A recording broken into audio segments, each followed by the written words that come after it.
In this video, I am going to show you how to use the YouTube TV free trial without a Google account. While YouTube TV typically requires a Google account for sign-up, there are alternative ways to access the service if you don't have one. Start by creating a new Google account. It's free and only takes a few minutes. Visit the Google account creation page, provide a valid email address or create a new Gmail account, and follow the prompts to set up your profile.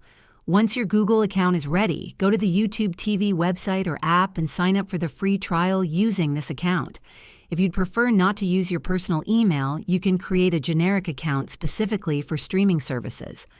Another option is to use a shared Google account with a friend or family member who already has one, but ensure you're both comfortable with this arrangement. After signing up, you'll have full access to YouTube TV's features during the trial period. Just remember to cancel before the trial ends if you don't want to be charged. If this video helped you use YouTube TV without an existing Google account, please hit the like button and subscribe to the channel for more tips. Thanks for watching, and I'll see you in the next one.